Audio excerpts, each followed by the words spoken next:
자, 안녕하세요. 자, 수업 시작하기 전에 3, 4월 수업에 대해서 얘기를 해보고 우리가 이제 수업을 진행을 할게요.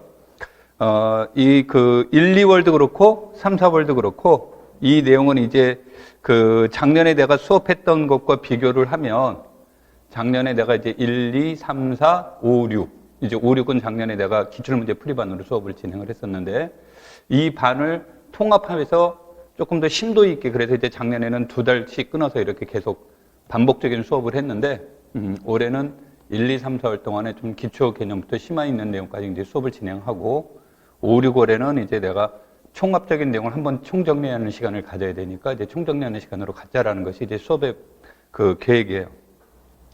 자, 그 다음에 이제 1, 2월은 수업을 이제 내가 해석학, 위상수학, 선형대 수학 이렇게 이제 세 과목을 가지고 이제 수업을 했었고 3, 4월에는 우리가 복수함수론, 미분기학, 확률통계, 이산수학, 정수론 원래는 이제 이렇게 처음에는 최초로는 강의 계획을 잡았어요.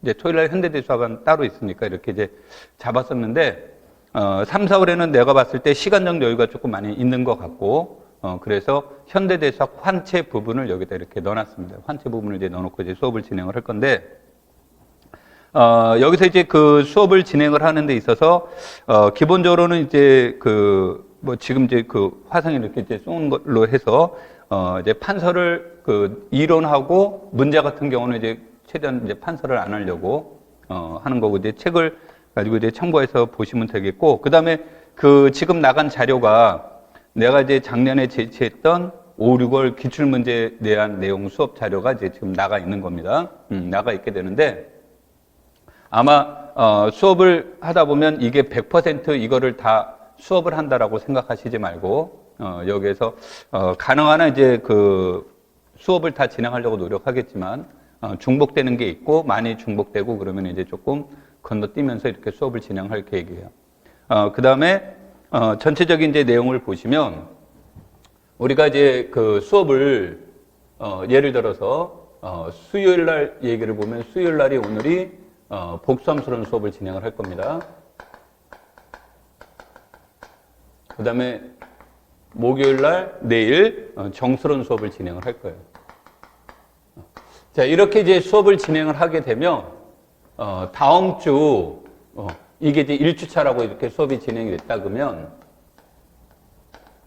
최초의 계획은 여러분들하고 뭐 이렇게 같이 스터디를 해보는 것도 좋은 방법이 되고, 이제 그게 가장 좋은 방법 중에 하나가 될 수 있는데, 지금 상황이 이러기 때문에 이제 스터디 쪽으로는 이제 돌리지 않고, 이것을 2주차에서는 이제 모의평가를 볼 계획인데, 이때 이 모의평가는, 그래서 매주 이제 수요일, 수업 후에 이제 모의평가를 보게 될 거예요.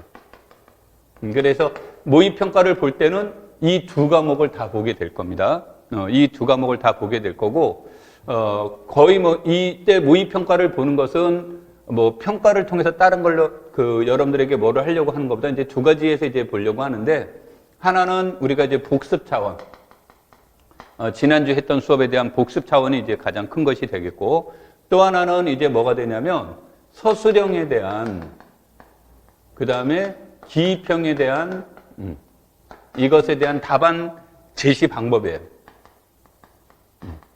그래서 답안지를 이제 어떻게 제시하느냐의 문제가 되는데, 이제 보통 이런 문제가 나오면 이제 두 가지 문제들이 많이 발생이 돼요. 하나는, 대학교 때 중간고사, 기말고사 때 봤던 습관. 이 습관이 이제 여기에 몸에 배어 있어서, 이 습관에 의해서 이제 답안지를 쓰는 경우가 있는데, 첫 번째로는 우리가 이제 대학과 교사임용 시험에서 가장 큰 차이는 뭐라고 볼 수 있냐면, 대학교라는 것은 강의하신 교수님이 출제를 하시고 그 교수님이 평가를 내리시고 그 말 속에는 그 교수님의 평소의 철학이 같이 들어가 있는 거예요. 근데 교사임용 시험이라는 것은 나를 강의하시 않으신 분이 그 다음에 교재도 제시되어 있지 않고 이런 상황에서 이제 시험을 보는 거예요. 그럼 그런 상황에서 시험을 보다 보니까 해법이라는 것이 답안에 대한 답안 제시 방법이 굉장히 다양할 수가 있겠죠. 다양할 수가 있는데 그 다양성들은 대체로 인정을 해줍니다. 그러니까 시험을 보게 되면 출제하시는 분들이 이제 수학과 같은 경우는 이제 일정 인원이 넘기 때문에 이렇게 되면 한 100명 정도 거를 가채점을 해봐요. 가채점을 해보게 되면 최초의 답안지를 만들어 놓은 거하고 그 다음에 가채점 상황에서 나타난 답안지 상황하고 비교를 해봤을 때 최초의 답안지에 없었던 답안이 나올 수 있겠죠. 이제 그랬을 때 이것을 어느 정도 인정할 거냐, 다 인정할 거냐라는 것이 거기서 이제 어떤 평가에 대한 내용들이 이제 나오게 됩니다. 그럼 이제 그 다음에 교육이 이루어지고 평가가 이루어지는 거예요. 그런데 이제 이러한 것들이 주어졌을 때 우리가 보통 대학교 2학년인데 3학년 배울 내용을 쓰면 안 되죠, 대학교에서는. 근데 교사임용 시험은 전체를 다 학습했다는 것을 전제로 하는 거고, 그 다음에 대학교마다 커리큘럼이라는 것이 동일하지 않고, 학습 진도도 동일하지 않기 때문에 그런 부분들에 대해서는 이제 출제위원회에서 제시했던 답안지하고 설령 다른다 하더라도 다 인정을 해주게 됩니다. 인정을 해주게 되는데, 이때 답안지에 이제 제시될 내용들 중에 원칙적으로는 우리가 서술형 분석적 채점 방식에서 채점이 좀 좋은데 대체로 이것이 총체적 채점 방식에서 채점이 이루어져요. 그런데 이 답안지를 작성하는 것은 일종의 이제 고무줄 채점 방식이라고 이제 내가 이름을 붙인 건데 이제 원칙에는 이게 아닌데 어떤 경우가 나오냐면 시험을 보게 되면 보통 40% 정도의 정답률이 나오기를 기대하고 출제를 해요. 그런데 예를 들어서 4점짜리다 그러면 40%면은 1.6 정도 되겠는데 시험 볼 때는 아라비아 숫자로 이렇게 점수를 매기기 때문에 뭐 1.6 이런 거는 없어요. 아라비아 숫자로 이제 매기게 되는데 40%를 목표로 해서 문제를 냈는데 뭐 어떤 경우에는 너무 어려워서 이게 정답률이 10% 이하로 떨어질 수도 있는 것이고 또 어떤 경우는 뭐 40%보다 더 높게 나올 수도 있겠죠. 근데 이제 문제는 10% 이하로 떨어졌을 때 이 정도까지 쭉 떨어졌다라고 하게 된다면 10% 20%가 나오게 되면 이때부터 이제 고민들이 많이 생겨요. 그래서 우리가 이제 보통 분석적 채점 방식이라고 하는 것은 큰 그림으로 보면 뭐가 됩니까? 문제를 이해하고 그 다음에 풀이 과정이 들어가 있고 그 다음에 답 구하기를 이렇게 이제 표현한다면 이렇게 계획 및 실행에 해당이 되는 거죠. 이렇게 이제 이루어진다라고 한다면 문제는 10% 이하 정도, 10% 정도가 나왔다는 얘기는 90% 정도가 그냥 다 틀렸다는 얘기잖아요. 그렇게 되면 이제 여기에서 최초에 계획했던 부분에 문제가 많기 때문에 이 문제 이해가 변화되기 시작을 해요. 그래서 문제 이해가 이제 변화되기 시작하면서 어떤 것도 점수에 들어가는 경우가 있냐면 비공식적인 거예요. 아까 그래서 내가 고무줄이라는 말을 했는데 창의성이라는 것이 들어가 버려요. 그러니까 창의성이라고 하는 것은 창의성 점수를 안 받는 게 좋은 거예요, 원래. 창의성 점수를 안 받는 게 좋은데 점수가 너무 안 나오게 되고 최초에 계획한 것보다 너무 적을 때는 창의성이라고 하는 것은 이 사람이 문제 풀려고 했던 어떤 의지, 문제를 읽어서 이 사람의 풀이 방법은 다르지만 나름의 독창성을 가지고 있다라고 인정할 경우에 1점 정도를 주는 거죠. 그러면서 이제 어느 정도 이 선을 유지하려고 해요. 그래서 이제 내가 이제 보통 뭐라고 얘기를 하냐면 왜 이런 문제가 발생됐습니까? 그런 건 이런 문제가 발생된 건 1999년 이후예요. 요게 이제 시험으로 본다면 1998년 12월에 본 건데 이제 우린 1999년도 이제 교사임용 시험이라고 보는데 이때 이후로 발생된 이유가 뭐냐면 FM대로 채점을 하니까 최종 합격자가 100명을 뽑기로 했다면 과락을 넘은 사람이 100명이 안 되는 거예요. 그래가지고 뭐가 되냐면 뽑고자 하는 인원을 다 못 뽑았어요. 그래서 사상 초유의 99년 5월에 시험을 한 번 더 봤어요. 그래서 교사임용 시험에서 본다면 99년 5월 교사임용 시험이라는 게 이때 딱 한 번 나온 거예요. 그래서 이 해는 2번을 본 거죠. 이 2번을 본 이유가 교사를 충원하지 못했던 거예요. 그러면서 이 이후에 이제 채점 방식이 서술형이 같은 경우에는 조금 더 아까도 얘기했듯이 이거는 어떻게 알아요? 이건 가채점에 보면 다 나와요. 어느 정도 나오는지. 그러면서 이 창의성에 관련된 내용들이 이제 그 얘기가 되는데, 이거는 이제 아까도 얘기했듯이 내가 이름을 붙인 거지만 실제로 이제 채점 현장에서 나오는 얘기들이에요.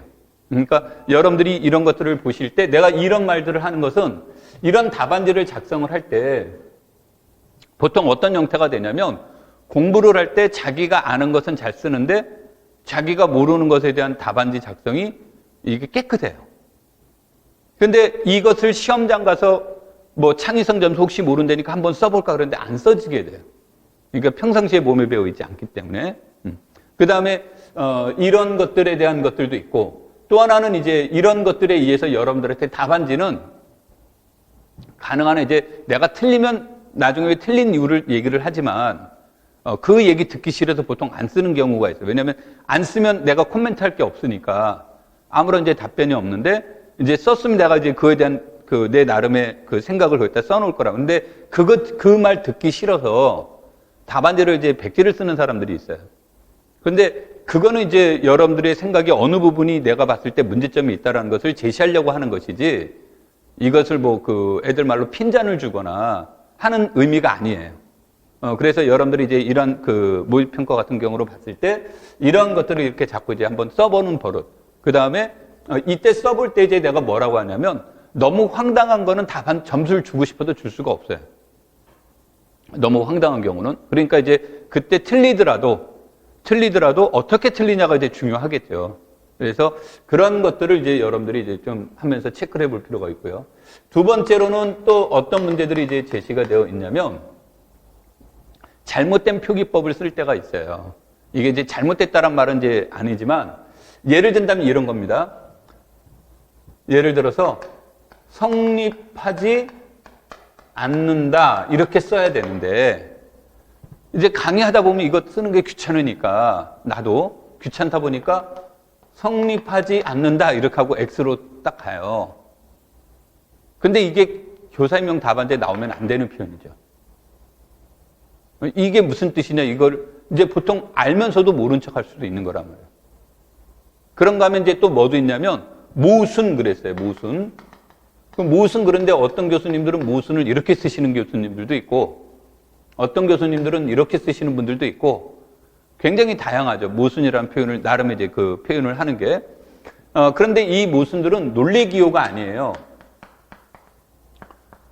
그러니까 우리가 이제 존재한다, 존재하지 않는다, 임의의 뭐 이런 말들이 나가는 거는 이건 논리 기호란 말이에요. 그러니까 국제 언어예요. 그래서 이거는 인정을 받아요. 인정을 받는데 이거는 국제 언어가 아니란 말이에요. 그러니까 이럴 때는 이런 표시보다 모순이라는 단어를 쓰는 게 맞는 거예요. 무슨 말인지 이해되겠습니까? 그래서 이런 것들에 대한 여러분들의 그 습관, 이제 아까도 얘기했지만 대학에서는 이렇게 해줘도 교수님이 이 표시를 쓰고 있으니까 의사소통이 다 되고 있는 거죠, 암묵적으로. 그러니까 대학에서는 이걸 인정해 줄지 모르지만 전국 단위에서는 이게 이제 다르다. 그래서 이제 이러한 그 잘못된 습관적인 문제를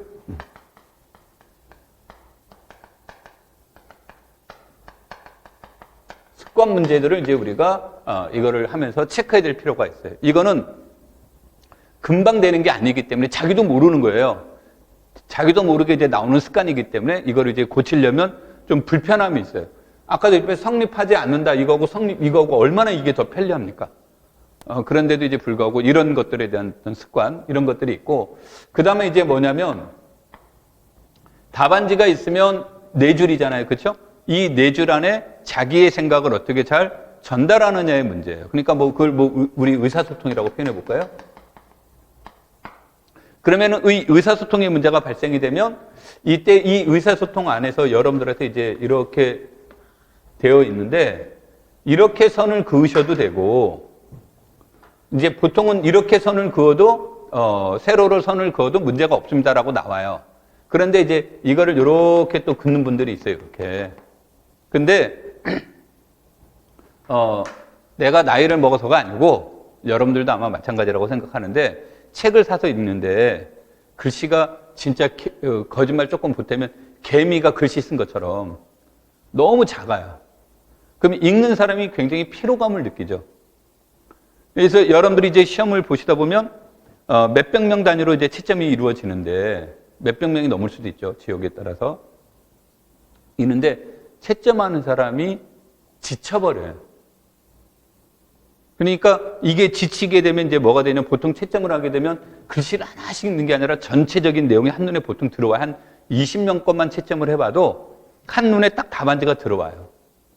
그런데 글씨가 굉장히 적다 보면 의사 전달에 문제가 있죠. 그래서 이런 것들을 이제 여러분들이 하면서 이런 습관들 이런 것들을 이제 고칠 필요가 있고 또 어떤 경우가 있냐면 이것들을 연습을 안 하다 보니까 뭐가 되냐면 서론 뭐 여기서 보면 문제 이해라고 보죠. 서론, 본론, 결론으로 이렇게 가서 본다면 서론이 이만큼 나오는 거예요. 그럼 본론, 결론의 공간이 어떻습니까? 너무 작죠. 그러니까 문제를 풀 때 증명을 해야 될 증명 문제가 나오면 증명에서 도구가 있고 증명에서 목적이 있는데 이 두 가지가 있는데 도구는 강조하지 않아도 돼요. 그러니까 예를 들어서 내가 못을 받기 위해서 망치를 썼는데 여기서 못을 받는 게 목적이라고 한다면 망치라는 도구만 갖고 오면 돼요. 그런데 이 망치의 재질은 뭐 철로 이루어졌는데 무게는 어떻고 나무와 균형은 어떻게 막 설명을 했어요. 그랬더니 정작 못을 어떻게 박으면 좋아요? 이게 안 나오는 거예요. 못을 어떻게 박는 게 좋을까요가 답이 나와야 되는데 다른 것을 너무 길게 설명하다 보니까 정작 해야 될 말이 안 나오는 거죠. 그래서 문제를 보다 보면 4점짜리가 되면 요 부분은 1점, 요 부분은 2점, 뭐 요 부분은 1점 그러면 우리한테 4점 다 잘 쓰는 게 제일 좋지만 이 중에서 제일 좋은 건 2점짜리가 제일 중요한 건데 1점에 너무 치우치다 보니까 뒤에 나온 2점과 1점을 잘 설명을 못 하는 거죠. 그래서 여러분들이 문제를 보실 때 이게 이제 이거를 파악해 보는 거예요. 이게 도구인지 이게 목적인지. 이게 모호할 때가 있어요. 자기가 이제 잘 판단이 안 서고. 그러니까 이런 거는 자꾸 깨져봐야 돼요. 이제 뭐 우리 가끔 가다 보면 이런 거 있잖아요. 뭐를 했는데 야 너무 많이 했어. 조금만 해. 좀 줄여. 그래서 좀 줄였어요. 야 너무 줄였어. 좀 더 늘려. 그럼 처음에는 그 기준이 모호하다 보니까 자기가 자꾸 헤매는데 어느 순간이 돼버리면 늘리는 것과 줄이는 것이 자기만의 공간이 만들어지는 거예요. 이건 내가 여러분한테 그 수많은 케이스에서는 요 문제는 요겁니다, 요겁니다. 이게 안 나오는 거란 말이에요. 그리고 실제 시험에서 자꾸 바뀌어지는 거고. 그래서 이런 것에 대한 훈련들이 요구가 돼요. 그러니까 여러분들이 이 시간에 가져야 될 것은 정답을 맞췄습니까? 라는 것은 두 번째 문제예요. 그거는 복습을 잘했습니다라는 문제와도 연결이 될 수 있겠지만 또 하나는 이런 것에 대해서 자기가 알고 있는 것이 내가 알고 있는 점수가 4점 만점에 2점이라면 최소한 2점은 맞아야 되겠죠. 2점보다 더 높은 점수가 나오면 땡큐인 거고. 근데 이제 제일 불행한 게 뭐냐면 자기는 4점 만점에 4점을 알고 있는데 실제 점수는 2점, 3점, 뭐 심하면 1점 이렇게 나올 때가 있어요. 그래서 공부 잘하는 거하고 수학 잘하는 거하고 합격하고 꼭 등식이 성립 안 될 때가 되게 많아요. 쟤 되게 잘하는데 점수 안 나오네 이런 사람들이 있단 말이에요. 이제 그런 경우가 뭐냐면 이런 것에 대한 훈련들이 안 되어 있는 거예요. 근데 뭐 여러분들은 벌써 이미 20대니까 습관 고치기 되게 어렵다는 거 알 거예요. 그래서 그 습관을 고치는 훈련들을 의식적으로 해야 돼요. 무의식이 되면은 못 고칩니다. 그러니까 의식적으로 자꾸 고치고 지금은 좀 짜증나더라도 짜증의 시간을 나의 발전의 시간이라고 생각을 하셔야 돼요. 그래서 답안 작성할 때 이런 것들을 이제 우리가 어떻게 처리할 것인가. 이런 것들을 이제 우리가 이 시간에 이제 가져보자라는 거고. 이런 것들. 그 다음에 이제, 세 번째로는 이 도구에 관련된 문제를 이제 조금 더 해보면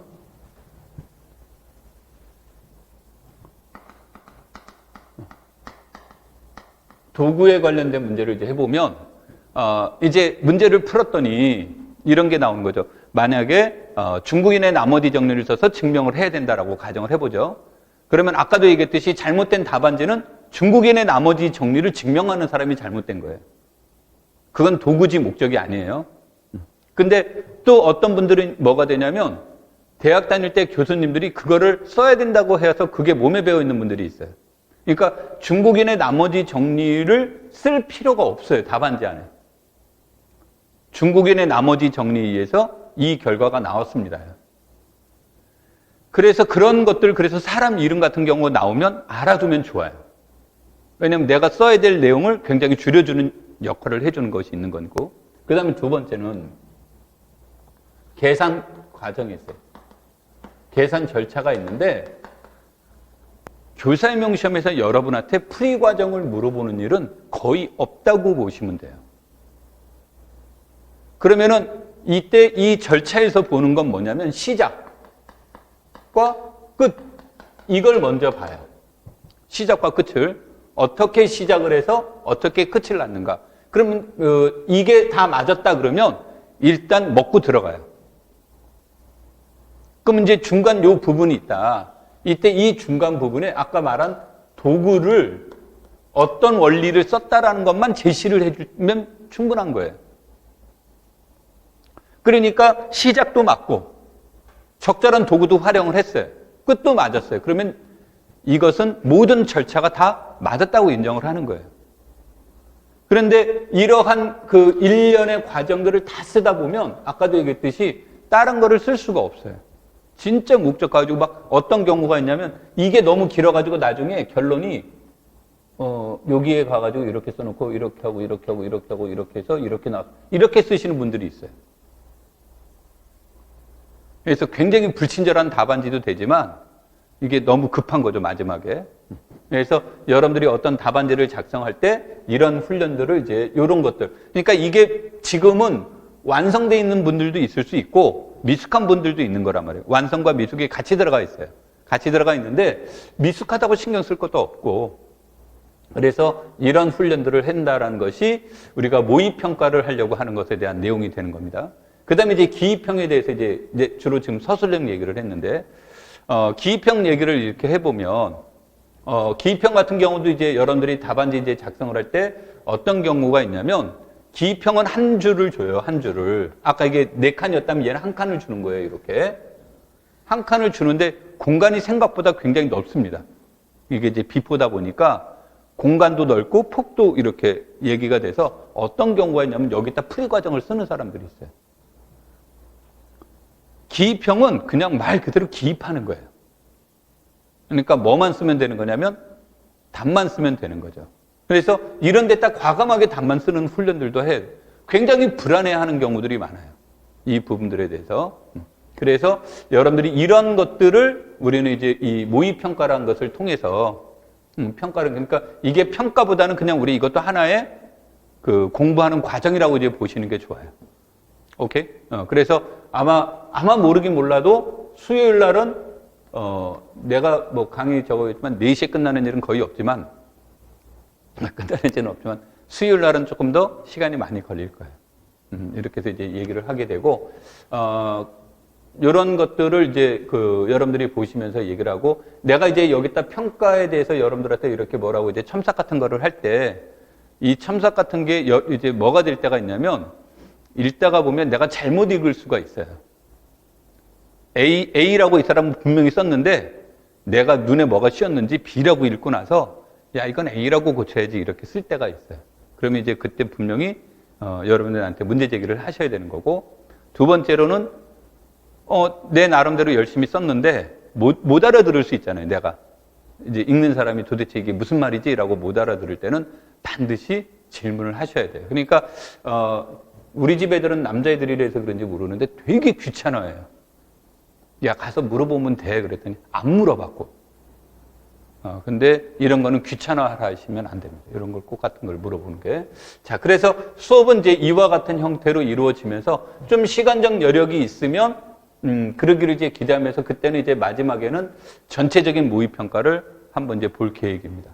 전체적인 내용을. 그러면서 이렇게 수업을 진행해 나갈 테니까 여러분들이 그걸 참고를 하시는 거고. 두 번째로는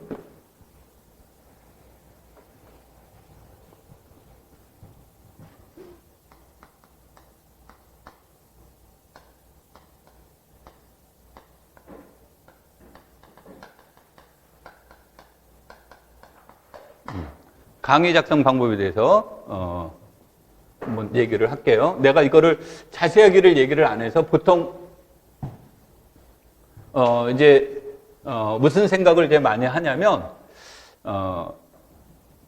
여러분 정도 수준 되면 내가 시시콜콜하게 이런 얘기까지 해야 돼. 이제 그런 게 있어서 다 알 거라는 것을 전제로 이제 좀 생각을 잘 안 하고 있었는데, 여러분들한테 이제 얘기를 이제 오늘 좀 할게요. 뭐, 그렇다고 여러분을 무시하는 게 아니고, 이제 뭐 동의를 안 하게 되면 안 하셔도 됩니다. 그런데 이제 이 강의 노트에 대해서 얘기를 해보면, 우리가 여러분들이 6월 정도까지는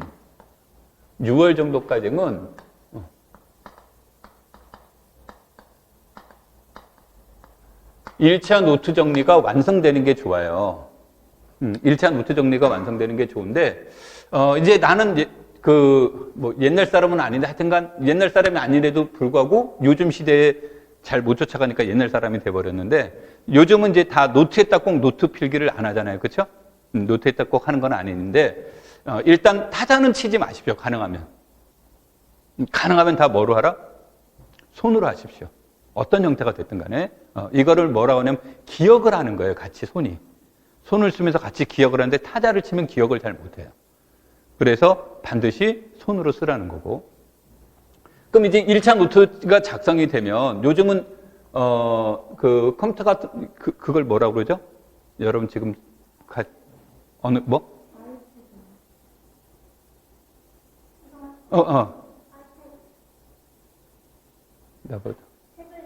태블릿, 그거를 가지고, 나 바보가 돼가지고. 그거를 하잖아요? 그건 좋잖아. 이제 나는 그걸 쓸 줄은 몰라가지고 우리 집 애들도 아빠도 이거 해 그러는데, 예전에 이제 하려고 한번 했는데, 손으로 쓰니까 나는 글씨가 너무 커져가지고, 몇 자 못 적었더니 이상해지더라고. 그래서 이제 나는 기계를 잘 못 따라서, 기계는 마이너스 손이라고 해서 나는 잘 못 따르는데, 이제 다루는 사람들 보니까 옮겨 다니더라고, 이렇게. 공간도 창출되고. 그래서 그런 분들은 이제 상관이 좀 덜하고, 이제 노트에다가 또 노트를 필기하시는 분들도 있을 거란 말이에요. 노트에다 직접. 이제 이렇게 하는 경우가 있는데, 이제 내가 지금 말하는 것은 노트를 중심으로 얘기하는 거예요. 그러니까 왜 그러냐면 공간 이동의 문제 때문에 얘기하는 거예요. 다른 뜻은 아니고. 그럼 이제 1차 노트 정리가 끝나야 된다. 6월 정도까지는. 그럼 이제 노트 정리가 되면 여러분들이 7, 8월이 들어가게 되면 이때 7, 8월 보통 문제풀이들을 많이 해요. 문제풀이를 하는데 이때 문제풀이 들어가면 이제 곡소리가 나기 시작을 해요. 이게 곡소리가 난다는 얘기는 뭐냐면 내가 6월까지 뭐 했지 이거예요. 진짜 공부한 것 같은데 완전히 이제 박살나기 시작하는 거예요. 근데 이게 좀 정상이에요. 그러니까 박살나기 시작하는 게 정상이에요. 근데 이제 이때 위축되죠. 박살나니까. 그런데 그렇다고 맨날 쉬운 것만 할 수는 없는 거죠. 어려운 것도 다뤄야 되고 깨지기도 해야 돼요. 그러면 이제 이때를 기준과 이때 이 얘기를 하는 건 이때 이제 박살나다 보면 이때 이 노트 정리에 내가 생각했던 이 노트 정리에서 문제점들이 이제 제시가 돼요. 노트 정리의 문제점이.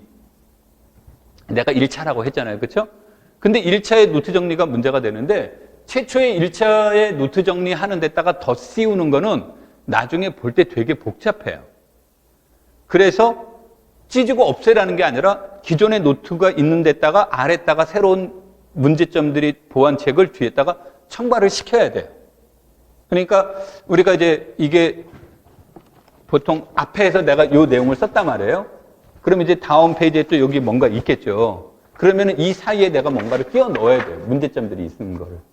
그러려면 우리가 이렇게 딱 제본이 된 데는 중간에 껴넣기가 어렵잖아요. 그럼 이제 껴넣는 방법은 포스트잇을 사용하거나 하는 방법이 있기는 하지만, 이제 그래서 이제 보통 뭐라고 하냐면 내가 얘기하는 건 이렇게 잘 철되어 있는 노트보다는 언제든지 내가 빼고 넣을 수 있는 방법으로, 보통 A4에다가 뭐 이렇게 구멍을 뚫어서 만들게 되면 중간에다가 얼마든지 새로운 내용을 끼워 넣을 수가 있겠죠. 근데 그런 시스템으로 만들어 놓으라는 얘기예요. 그래서 여기에 대한 문제점들이 나오게 되는데, 이 문제점들이 나오게 되면 보통 이 문제점들이 나오게 되면 첫 번째, 이 노트 정리 되게 어려워요. 원인 분석을 해야 돼요. 원인 분석을 해야 되는데 우리가 공부를 할 때 공부했는데 잊어버리잖아요. 안 잊어버리면 문제가 없죠. 근데 보통 하고 나면 많이 잊어버리죠. 머릿속에 있는 거는 내게 아니라고 생각하셔야 돼요. 그래서 이 원인이 나온 것을 머릿속에만 간직하는 사람들이 있어요. 아, 그렇게 하는 게 맞는데 내가 왜 그랬을까? 막 자기 머리를, 죄 없는 머리를 막 이렇게 구박하죠. 그리고 돌아서고 집에 가면 내가 무슨 생각했는지 자체를 잊어버리죠. 그렇죠? 그래서 원인 분석을 할 땐 여기다 이유를 쓰는 거예요. 원인을 다 분석하는 내용을 구구절절하게 쓰는 거예요. 무슨 말인지 이해됩니까? 예를 들어서 우리가 이제 군이다. 군이 나오는데 지금 내가 군의 문제고 환의 문제. 군과 환이 있는데 이게 가장 큰 차이는 얘는 연산자가 한 개가 있는데 얘는 연산자가 두 개가 있어요. 두 개가 있는데 여기에는 이제 우리가 말하는 게 덧셈과 뭐가 있어요? 곱셈이 있는데 얘는 군이 되고 얘는 군이 안 된단 말이에요. 그러면은 내가 군의 성질을 이용하려면 무슨 성질만 이용해야 되냐면 덧셈에 관련된 것만 이해를 하고 있어야 되는데 자기도 모르게 곱셈군이 생각나 버린 거야. 그래서 여기다가 적용을 시켰더니 당연히 답이 안 나올 수 있겠죠.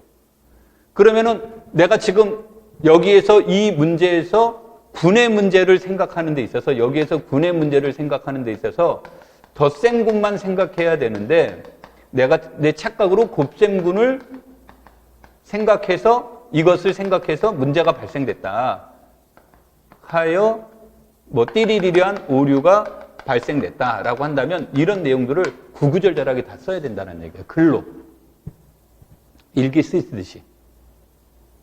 그럼 이거를 쓰게 되면 굉장히 좋은 효과가 있는데 뭐가 되냐면 보통 이제 내가 뭐라고 하냐면 문제가 1번부터 10번까지 있는데 내가 10개를 틀렸어요. 틀린 것만 이렇게 쭉 정리를 했어요. 그래서 보통 오답 노트 만들죠. 오답 노트를 만들었어. 그래서 오답 노트를 만든 사람은 그 다음에 10개 중에 3개에서 4개 정도밖에 잘 못 맞춰요. 6개, 7개는 여전히 틀려요. 그런데 이러한 원인 분석을 쭉 했던 사람들은 보통 7개 이상을 맞춰요. 그러니까 오답 노트를 만드는데 오답 노트를 다시 틀린 거를 풀었느냐? 내가 틀린 원인들을 다 일일이 다 정리하면서 풀었느냐에 따라서 뒤에 나타나는 결과는 완전히 다르다는 거예요.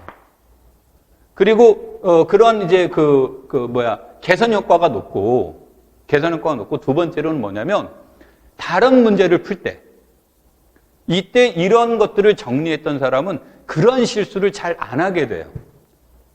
그러니까 다른 문제 푸는데 그런 시간들에 대한 시간들이 줄어들기 때문에 여러분들이 원인 분석에 관련된 것들을 노트 정리에다 쭉 여기다 써놓는 거예요.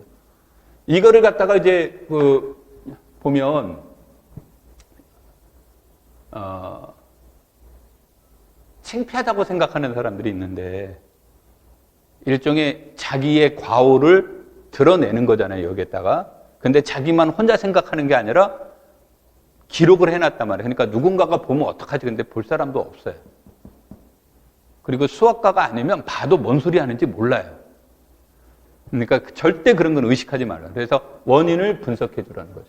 그리고 무엇이 되냐면 어떻게 개선시켜 나가는지를 여기다가 써야 돼. 그러니까 여기에다가 무엇을 어떤 방향으로 고쳐야 된다. 내가 이제 잘못된 부분들을. 그래서 개선 방향을 써놓는 거예요. 그리고 이제 이걸 기초로 해서 문제를 풀이해 나가면 되는 거죠. 그게 오답 노트가 나와야 돼요.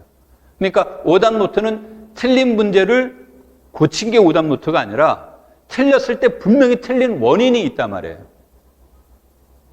그 원인을 써야 되는 거죠. 그런 것들을. 이제 뭐가 되냐면 문제 풀 때 반복적으로 잘못 트는 게 있어요. 예를 들어서 적분을 하는데 사인을 적분할 때 반복적으로 코사인이라고 하는 사람이 있단 말이에요. 코사인을 적분할 때 반복적으로 마이너스 사인이라고 착각하는 경우가 있어요. 왜냐하면 우리 머릿속에는 얘를 적분하는 것보다 미분하는 게 더 각인되어 있어서 부호 문제가 발생될 수 있죠.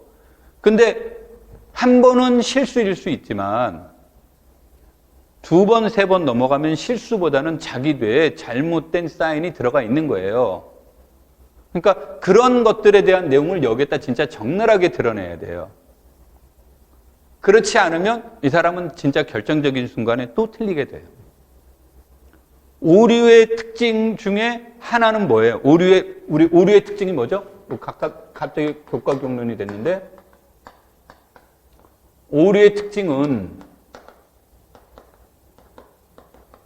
체계적이에요. 체계적이라는 말은 나름의 논리가 있는 거예요. 그냥 막 틀린 게 아니라 나름의 논리가 있어서 틀리는 거예요. 그 경우는 반드시 아까도 그랬지만 이런 게 그래서 나와야 돼요. 그 잘못된 그런 체계적이 되고,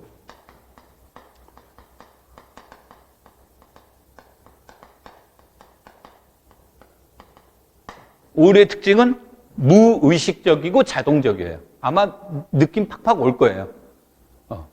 막 자기 손 때리죠. 내가 왜 그랬지? 내가 왜 그랬지? 그리고 자기도 모르는 사이에 그렇게 가는 거죠. 이제 이런 게 무의식적이고 자동적이고. 세 번째, 내가 이제 이것 때문에 제일 두려워하는 건데, 세 번째, 잠복기가 있어요. 이게 뭐예요? 시험 보기 전까지는 안 발생을 해요. 그러다가 꼭 언제? 시험 보는 날 툭 튀어나와 버리면 완전 폭망하는 거죠. 그래서 이런 문제들이 이제 얘기 나오는 거예요. 그래서 이 잠복기 같은 경우가 무섭기 때문에 여러분들이 문제 풀면서 아까 이런 것들을 꼭 체크해 나가야 된다. 자, 내 노트 정리하다가 여기로 왔는데 그 이유는 내가 아까 6월 달까지는 1차 노트를 만들어야 되는데 1차 노트를 만들 때 내가 나중에 개선할 수 있기 때문에 그 다음에 그 다음에 이제 1차 노트를 만들어서 개념 정리를 해놨단 말이에요. 해놨는데 잘 이해가 안 될 수도 있죠. 그래서 어떤 내용을 봐도 이해가 안 될 때가 있어요. 내가 이제 그 대학 다닐 때 아르바이트로 과외하면서 한 20만 원씩 받았었는데, 이제 시기는 말 안 하겠습니다. 하여간 20만 원씩을 받았는데, 20만 원을 받은 것 중에 매달 5만 원 정도를 책을 샀어요. 그럼 박수 쳐야지, 이때는. 알바로 해서 책을 샀다는데, 55만 원 정도를.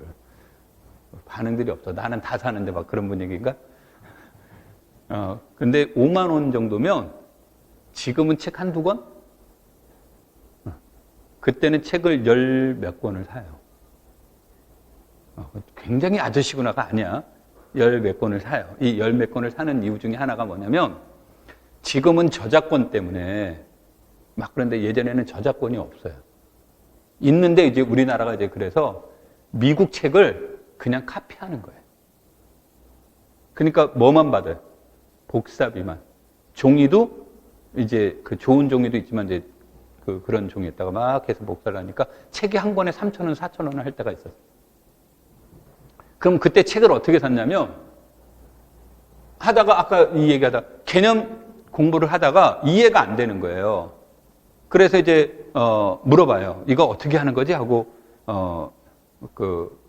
물어보게 되면, 이제 내가 제일 심하게 들었던 게 이제 군대 갔다 와가지고 후배들한테 이게 무슨 뜻이야? 라고 얘기를 했더니 막 설명해 주더라고. 근데 못 알아듣는 거야, 전혀. 그건 뭘 못 알아듣는데 지금 보면 되게 웃기는데, 치환 1, 2, 1, 3이 되는데, 이제 나는 참고로 이때 자축표기법을 배웠어요. 지금은 이제 우축표기법을 배워서 이렇게 계산하라고 하는데, 나는 자축표기법을 배워서 얘를 1, 2, 3이라고 배웠어요. 지금은 1, 3입니다. 우축표기법이 되면. 근데 이렇게 배웠는데 이해가 안 되는 거예요. 야, 얘가 뭐고 얘가 뭐지? 그랬더니 막 얘기를 하더니, 선배, 그래서 왜? 그랬더니 그냥 외워 그러더라고. 자존심이 엄청 상한 거야. 이제 내가 3월 말에 복학을 했거든. 그러니까 현대대사학을 한 달 정도 수업을 못 듣고 이제 들어갔는데, 도대체 무슨 말인지도 모르겠고, 진짜 현대 수학이 완전히 나중에 내가 현대에 빠졌는데, 이때는 현대 대수를 할 때 진짜 막 뭔 소린지 몰랐어요. 무슨 말하는지. 특히 이것도 계산 못하는 사람이 뭔들 알겠습니까? 그래서 이제 조교 선생님한테 갔어요. 조교 선생님한테 갔더니 조교 선생님이 2번인가 설명하더니 그다음부터 나를 피하더라고.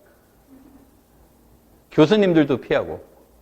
이제 왜냐면 질문을 했는데 대화가 안 되잖아. 너무 무식하니까.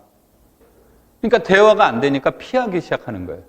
그러면 이때 내가 포기했으면 됐는데, 원래 나는 공부를 할 생각은 아니었는데, 어머니가 자퇴를 하겠다고, 나 대학교 어차피 나는 이쪽 길이 아닌 것 같다.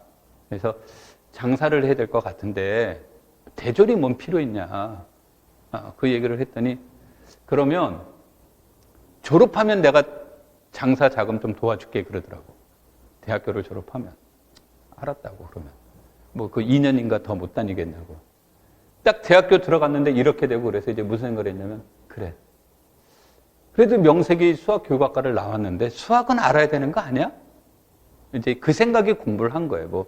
가끔가다 이제 우리 집안 분들은 저놈이 군대 갔다 와서 정신 차려서 공부했대 이렇게 착각하시는 분들이 계시는데 그게 아니고 그래도 뭔가 조금이라도 알아야 될 거 아니야. 그래서 공부를 하면서 이제 나중에 재미있어져서 이제 공부를 하게 된 건데 이 얘기를 한 게 쭉 하다 내용을 모르는데 서점을 갔어요. 서점을 갔는데 지금 이제 이게 없어졌지만 종로서적이 이제 아주 큰 종로서적이 있었어요. 지금 교보문고 종로서적 하면 예전에 이제 종로서적이 큰 회사인데 여기 종로서적 가면 서점 가보면 느끼죠.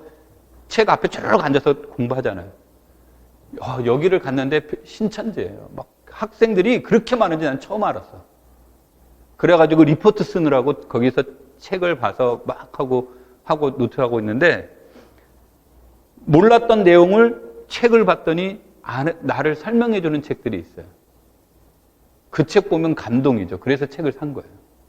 그러니까 얼마나 모르는 게 많았으면 책을 많이 샀는지 이제 느낌이 오겠죠. 그래서 가끔 뭐라고 하냐면 집에 있는 서재에 있는 책의 반은 그때 샀다고.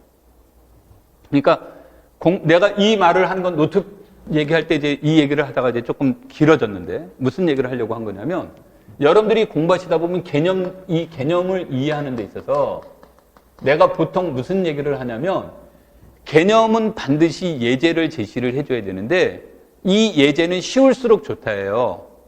예제는 쉬울수록 좋은데 절대 이건 멋부리는 거 아니에요. 무조건 쉬울수록 좋은데 가끔 가다가 뭐냐면 내가 쉬운 예제도 잘 이해가 안 될 때 있고 너무 자명해서 와닿지 않을 때가 있어요.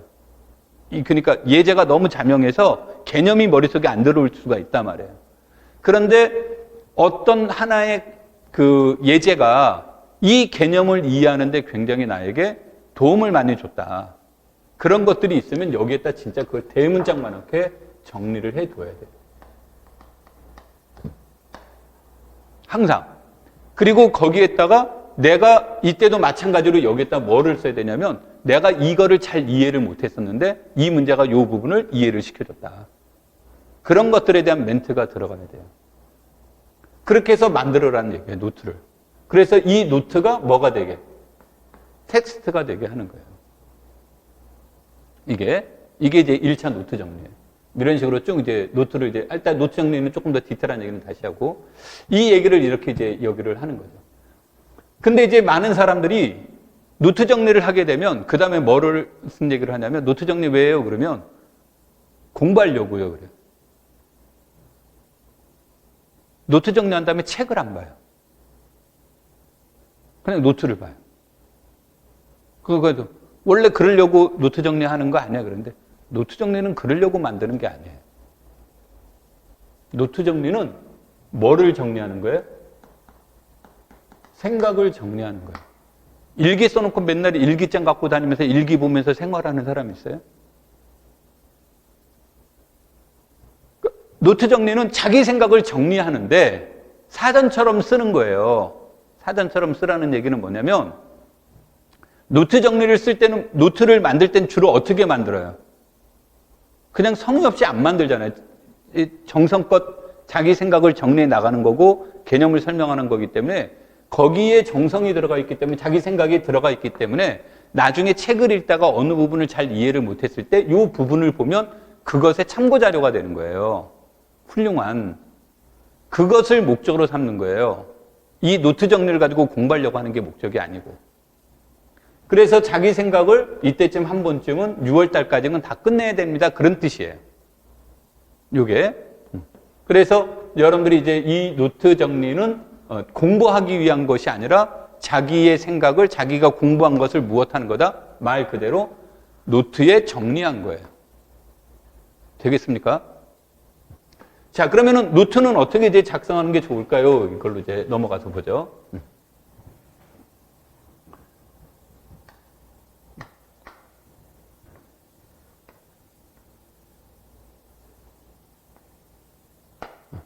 이게 1페이지라고 생각하죠. 자, 한 페이지가 이렇게 주어져 있으면 꼭 나대로 하라는 건 아닌데 한 페이지가 있으면 요즘 말로 뭐라 그러지? 한 페이지에 한 개념만 들어가는 거예요. 그거를 한 페이지에 한 개 개념만 들어간다 그러면 한 개 그러나 요즘 줄임말로? 한 페이지에 하여튼간 몇 개의 개념만 한 개의 개념만 집어넣는 게 좋아요. 그런데 이 말은 뭐냐면 여기에다가 우리가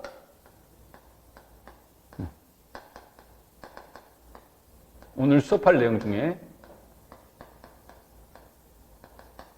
코시-리만의 방정식이라는 개념이 있다. 이렇게 있다고 치죠. 그러면 코시-리만의 그 개념이 이렇게 주어져 있으면 여기에다가 뭐 코시-리만에 대한 정리가 이렇게 들어가겠죠? 그렇죠? 정리가 들어가게 되면 이제 나중에 수업 나오겠지만 정리가 들어가면 이 코시-리만의 방정식이 두 가지 패턴이 있단 말이에요. 하나는 직교좌표계에서의 패턴이 있고 하나는 극좌표계에서의 패턴이 있어요. 이것에 대해서 극형식이라고 하죠. 극좌표계라는 표현보다는 극형식에서의 패턴이 있는데 지금까지 교사의 명시험은 직교좌표계에서만 나왔어요. 이제 나는 극형식에서 한 번 나왔다고 주장하는데 보편적으로는 내 주장대로 안 하고 다 직교좌표계로 보통 얘기를 해요. 사람들이. 그러면 직교좌표계에서도 나오고 극좌표계에서도 있는데 책은 직교좌표계에 대해서 쭉 설명하고 뒤에 가서 극좌표계에 대해서 쭉 설명을 해요. 그래서 이제 이렇게 분리시켜놔요. 분리시켜 놓는데 여러분들은 공부할 때 여기에는 직교좌표계라는 것이 쭉 나와 있고 그 다음에 여기 극좌표계에 대한 내용이 나오고 그럼 여기 얘가 들어가겠죠. 얘가 직교좌표계에 관련된 그 다음에 얘 2로 극좌표계에 관련된 얘가 들어가겠죠. 오케이? 그러면 이제 이런 내용들이 여기 안에 들어가는데 이게 한 페이지에 안 들어가면 다음 페이지에 자연스럽게 집어넣을 수가 있고 그 다음에 이 내용들이 들어갔을 때 얘가 중요하다라고 이게 중요한 거야. 뭐 이게 중요해. 그러면 별표 뭐 여러 개를 쓸 수도 있지만 중요한 게 나오면 얘는 몇 년도 기출 뭐 이런 것들도 써주면 좋아요. 이런 내용들이. 그래서 이제 그런 것들로 이런 데다 이제 노트를 이제 작성해 주는 게 좋아요.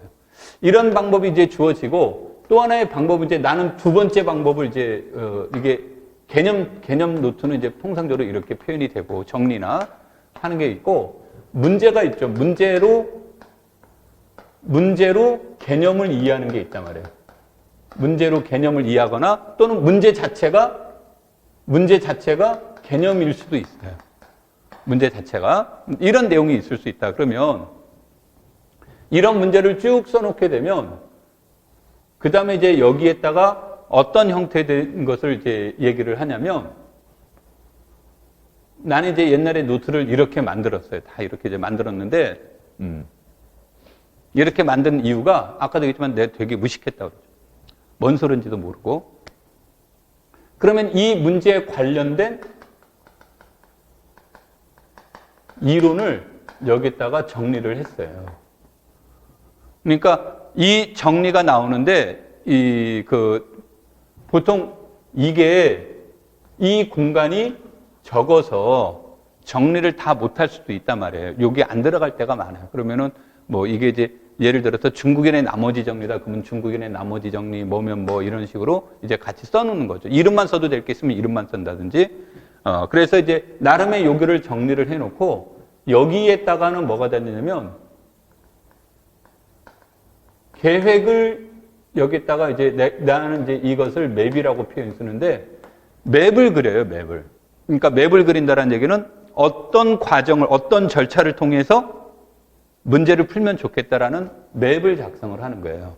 이때는 디테일함이 들어가면 안 돼. 그럼 이제 디테일함이 들어가 버리면 시간이 너무 걸려요. 아마 이것만 봐도 시간이 걸린다는 걸 알 겁니다. 그래서 여기에다가 맵을 그려놓는 거죠. 맵은. 뭐, 시작은 어떤 내용이 돼야 되겠고, 중간에는 뭐를 이용하는 게 좋겠고, 결론은 어떤 게 있을 것이란 맵을 작성을 하는 거예요. 그리고 여기에다가 실제로 이제 풀이가 들어가는 거예요. 무엇에 맞춰서? 이 맵에 따라서 풀이를 해보는 거예요. 그런데 이렇게 노트를 하나를 만드는데, 나는 이제 예전에 만들 때 한 15분에서 많으면 20분 정도 걸렸어요. 요 한 페이지 작성하는데. 그러니까 부담스럽죠. 이거 이제 만드는데. 이게 이제 부담스럽기 때문에, 보통 이제 하루에 많은 문제들을 이렇게는 못해요. 그래서 아까 개념과 관련돼 있거나 이것 자체가 개념이거나 아니면 내가 문제 푸는데 너무 어려웠던 거, 이해가 잘 안 됐던 거, 이해가 잘 안 돼서 이렇게 풀어봤더니 자꾸 잊어버리는 내용, 문제들 있죠. 봤는데도 잘 안 되는 거. 그런 것들만 이런 걸로 했어요.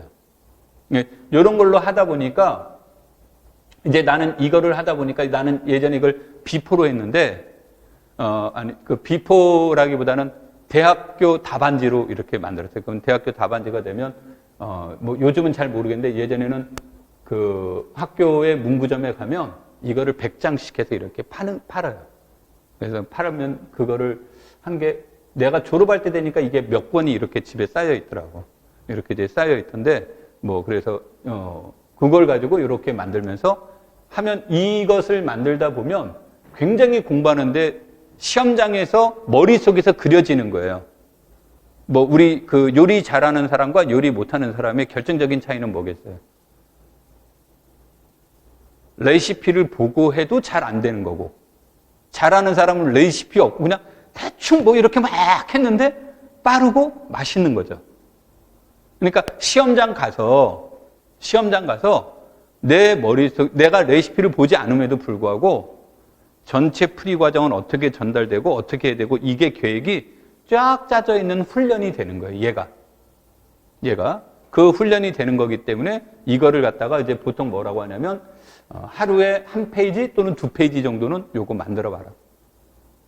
이거 이제 나는 예전에 이거 한 3-4페이지씩 만들었는데 나는 교사 임용을 목적으로 만든 게 아니었기 때문에 이제 나는 이것에다 이제 시간 투자를 많이 했어요. 시간 투자를 많이 했는데 여러분들은 이제 교사 임용을 목적으로 해야 되니까 이 노트만 만들 수는 없잖아요. 그러니까 이제 시간이 많이 걸리니까 매일 1개 내지 2개를 이런 걸 만들어 보는 거예요. 그래서 이런 것들을 쭉 정리를 하는 거고, 아까 한 페이지에 안 되면 어떻게 돼요? 그럼 한 페이지에 안 되면 개념만 먼저 쭉 써놓는 거예요. 그리고 뒷장에다가 예제를 다시 푸는 거죠. 이제 이런 형태로 해서 만들어가면 되게 도움이 돼요. 그 다음에 이거를 하다 보면 내가 놓치는 부분이 나올 수 있잖아요. 그렇죠? 놓치는 부분이 나오면 이제 그 나중에 아까 첨가시킬 수도 있다고 그랬고, 그 다음에 이것은 절대 이런 것들은 하지 말 게 뭐냐면 했더니 반밖에 못 썼어요. 그럼 이제 반이 남았잖아요. 아깝다고 여기다 막 쓰는 사람들이 있어요. 다른 내용을. 그러지 말라는 얘기예요. 항상 빈 공간은 내가 나중에 문제가 생겼을 때 그 내용을 채워줄 공간인 거예요. 채워줄 공간이 이렇게 되는 거고, 그리고 여기에 들어갈 글씨가 너무 빽빽하면 어떻습니까? 짜증나죠. 읽기도 싫고. 그래서 어떻게 하도록 그냥 한눈에 쏙쏙 들어오게끔 좀 그 여유로운 공간으로 여기들을 만들어주는 게 좋습니다. 되겠습니까? 자, 그 다음에 두 번째. 단어장에 대해서 이제 얘기를 해보면, 노트를 만드는데, 단어장 같은 경우를 만드는데, 요즘은 잘 나와서 단어장 잘 나오죠. 그쵸? 단어장이 잘 나올 때, 이제 이런 거예요.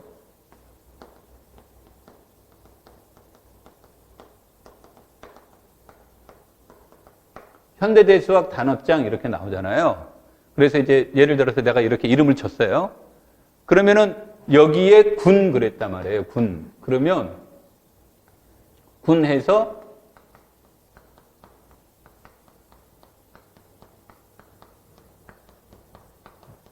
뭐 이런 거를 써놓으셔도 되고 하나만 쓰셔도 되고, 내가 이렇게 쓴 이유는 군에서 연산자 모양은 어떻게 생기든 중요하지 않습니다. 이제 그런 뜻이에요. 그런데 이 군에서 얘는 공집합이 아닌 집합으로 그래서 막 구구절절하게 이항연산에 대해서 잘 정의되어 있고 결합법칙이 성립해야 되고 항등원이 존재되고 역원이 존재하면 군이라고 한다. 이렇게 막 쓰셔도 되는데 이미 이런 것들은 어디에다 썼어요? 노트 정리할 때 썼을 거 아닙니까? 그러니까 노트 정리할 때 쓴 내용을 여기다 또 쓰기에는 시간적인 그 소비가 많죠. 그러니까 여기에다가 군하고 밑그림만 그려놓는 거예요. 이렇게. 그 다음에 뭐 군의 성질, 그럼 군의 성질을 여기다가 군의 성질, 뭐 그럼 뭐 여기서 유한군, 무한군, 순한군, 부분군 뭐 쭉 이제 내용들이 나오겠죠. 부분군 이런 것들이 나오겠죠. 그러면은 여기다가 이런 내용들을 타이틀만 이렇게 적어 놓는 거예요. 타이틀만 적어 놨다가 이제 주로 여러분들이 그 걸어서 오시는 분도 있을 수 있고 또는 버스나 지하철을 타고 오시는 분도 있을 수 있고 뭐 비행기 타고 오시는 분은 없죠? 그러니까 이렇게 이제 오는데 걸어 다니시는 분은 위험하니까 나는 걸어 다닐 때 보지 말라고 그러거든. 굉장히 위험해. 예전에는 이제 내가 다닐 때는 차가 많지 않아서 예전에는 다니면 전봇대에 부닥쳐지고 혼나는 정도인데 요즘은 사고가 나요. 사고가 나기 때문에 나 걸어 다니면서 휴대폰 막 보면 내가 맨날 그러거든. 애고 어른이고 요즘은 없다고. 근데 사고가 나서 위험하니까 보지 말라고 하는 거. 그래서 그때는 보지 않는데 버스를 타거나 지하철을 탈 때 심심하잖아요. 맨날 인터넷 검색해도 뭐 그게 그거고. 나는 막 요즘은 즐거운 일이 없어서 이거 보면 내가 즐거운 일은 내가 좋아하는 야구팀이 이기고 농구팀이 이기고 배구팀이 이기는데 근데 좋아하는 팀이 요즘 맨날 축상이거든. 그래서 이제 뭐를 보냐면 이런 거를 봤을 때 이제 거기에서 군 아까 그랬잖아요. 내가 이름만 적어 놓으라 그랬죠. 군하고 이렇게 했으면 명상을 하는 거예요. 군에서는 뭐가 되고 이렇게 하라는 거예요. 그게 보면서 외우라, 영어 단어 외우듯이 외우라는 뜻이 아니고 부분군 이렇게 썼잖아요. 그럼 부분군은 이런 게 부분군인데 부분군을 설명하는 법은 뭐 원스텝 방법이 있고 투스텝 방법이 있고 이때는 이렇게 하면 되고 저때는 저렇게 하면 되고 이걸 머릿속으로 연상을 해보는 거예요. 그 대신 하다가 막힐 수도 있겠죠. 연상이 잘 되는 경우도 있고 연상이 안 되는 경우도 있죠. 그럼 거기다 연필이나 이런 걸로 체크만 이렇게 살짝 해놓으세요. 그리고 이제 좀 편안한 공간 있잖아요. 뭐 학원이 됐건 어디가 됐건 좀 편안한 공간에서 차분하게 아까 비어 있었죠? 내가 제목만 다뤄놓으라고 했잖아요. 그렇죠? 그럼 이제 거기에다가 내가 잘 안 됐던 부분은 다시 한번 써보는 거예요. 이런 식으로 요거를 만들라는. 그러면은 아마 여러분들이 생각보다 단어장 만드는데 시간은 안 걸릴 거예요. 경제적으로 조금 돈은 들겠죠. 근데 아마 몇천 원 안 할 테니까. 그래서 여러분들이 요걸 만들면서 이렇게 하고 가는 거예요. 아니 뭐 걸어 다니겠다 그러면 걸어 다닐 때도 제목만 읽고 이렇게 걸어가면서 생각하시면 돼요. 이렇게 보고 다니는 게 문제인 거지. 그래서 여러분들이 단어장 같은 경우는 이제 그렇게 하라는 겁니다. 오케이? 그래서 이런 것들을 언제까지 다 만들어 놔요? 6월 달까지. 매번 요거를 만들어 놔요. 그 다음에 이제 공부를 하시다 보면 어떤 경우들이 있냐면 이거를 딱 보고 났더니 1, 2월에 진짜 눈물나게 해석학 공부를 했어요. 열심히 했어요. 3월 달에 해석학 한자도 안 봤더니 다 잊어버렸어. 그래가지고 이제 불안하죠. 막 옆에 누군가가 야, 저 있잖아. 코시의 코시 판정법이라는 게 코시 들어봤는데 판정법이 무슨 판정? 막 불안해하지 마세요. 공부한 거 어디 도망 안 가요. 그러니까 이게 뇌 내에 있어요. 있는데 지금 다른 거 하느라고 얘가 밀려서 지금 아래에 내려가 있는 거예요. 맨 처음에는 최상위층에 있었다가 어느 순간 지하로 가고 있는 거예요. 근데 꺼내갖고 오면 돼요. 꺼내갖고 오는데 이걸 이제 언제부터 이제 꺼내갖고 오는 걸 시작해야 되냐면 5월달 이후부터 이제 꺼내갖고 오는 걸 시작하시면 돼요, 다시. 그러니까 내가 지금 공부한 것에 대해서 잊어버렸다라는 것에 대해서 두려워하지 말아요. 그래서 공부를 하실 때 나도 모르게 들을 때가 있잖아요. 그러니까 딱 봤더니 와, 쟤 되게 멋있다 그랬더니 아니나 다를까 뭐 수학과나 수학교과과들이 주로 멋있죠. 뭐 우리 진짜 굉장히 내가 꼭 영어과 가서 수업하는 것 같아. 동의를 안 하고. 딱 했더니 아니나 다를까 수학과야. 근데 막 얘기를 해. 그럼 못 알아들어. 그거 두려워하면 안 된다는 얘기예요. 그 친구들은 내가 하는 말 못 알아들어요. 그러니까 지금은 자기가 하는 것에만 관심을 가지고 있다 보니까 다른 것에 대해서 한 거를 잊어버리는 게 자연스러운 거예요. 그래서 왜 이 말을 했냐면 잊어버리니까 해석학 공부하다 잊어버렸어요. 그러니까 불안하니까 다시 해석학 보는 거예요. 그럼 지금 거에 대한 것을 충실히 해 나갈 수가 없죠. 그러니까 현재 것에 대해서 충실히 공부하라는 얘기예요. 형태가. 그래서 그런 부분으로 여러분들 요거를 하시면 아마 하는데 아까 말한 요거는 이제 저 3, 4월 이제 처음 만들 때보다는 7, 8월 가서 주로 해야 될 일이지만 여러분 이제 3, 4, 5, 6월에는 요런 거를 다 만들어 놔라. 이 단어장은 언제 기가 막히냐면 자기도 모르는 사이에 암기가 되는 거지만 이게 7, 8월부터 아까 7, 8월에 신나게 깨진다고 그랬잖아요. 이거를 방지시켜주는 작업도 있지만 자기 이런 것들을 쭉 자기 생각을 정리하는 거예요. 이 문제를 읽을 때 제일 슬픈 게 뭐냐면 뭐를 풀어라고 하는지는 아는데 그 뭐가 뭔지를 모르는 거예요. 어휘력이 딸리고 관련된 정리가 딸리면 안 되는 거죠. 그래서 그런 것들은 이제 이런 걸 통해서 여러분들이 자꾸 만들어 놔라. 이건 꼭 손으로 들고 다닐 만한 사이즈로 하셔야 돼요. 요즘 이거 휴대폰으로 하나?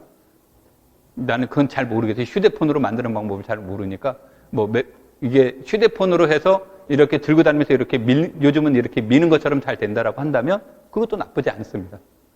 그래서 절대 이런 것들을 이제 늘 갖고 다니면서 또 술집 가거나 그런 데서 이런 거 보시면 안 돼요. 술집 가서는 술만 마셔야지. 식당 가서 맛있는 밥 먹어야 되는데 이거 보느라고 밥이 코로 들어가는지 입으로 들어가는지 하시면 식사하실 때 무조건 맛있게 식사를 하셔야 돼요. 꼭 식사하실 때도 막 이거 보고 그러는 분들 굉장히 많은데 식사하실 때는 맛있게 식사하세요. 언제 입이 즐겁겠습니까? 자, 간단하게 이제 그것에 관련된 얘기를 했고,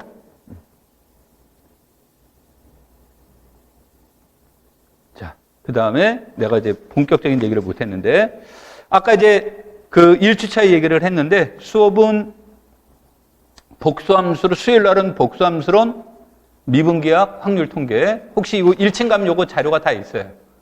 요게, 거기에 이제 나온 순서대로 수업을 진행을 할 거예요. 그 다음에, 목요일 날은 목요일 날은 이게 바뀌었구나. 정수론, 이산수학, 현대대수학. 이렇게 이제 수업을 진행을 할 겁니다.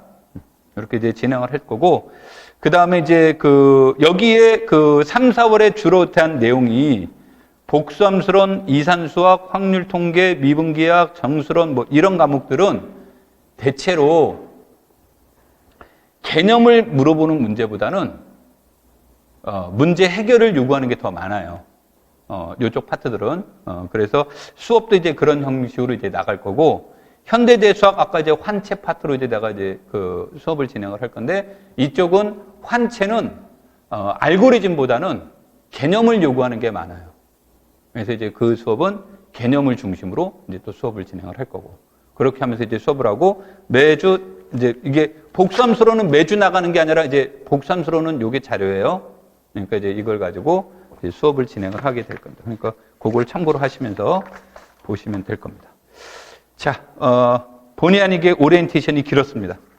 이제 본격적으로 수업을 이제 진행하도록 할게요. 먼저 이제 수업은 크게 이제 그 두 가지 자료로 이제 수업이 진행이 되는데, 자, 첫 번째로 오늘 나눠드린 자료에 바로 페이지를 넘기면, 요 그림이 페이지를 바로 넘기면,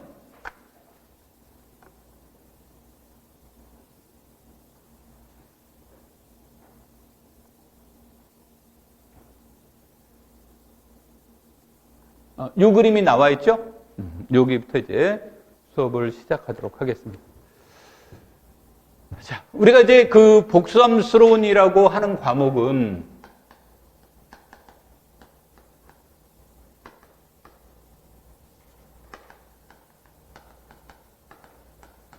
뭐 복소 해석학이라고 하시는 분들도 있는데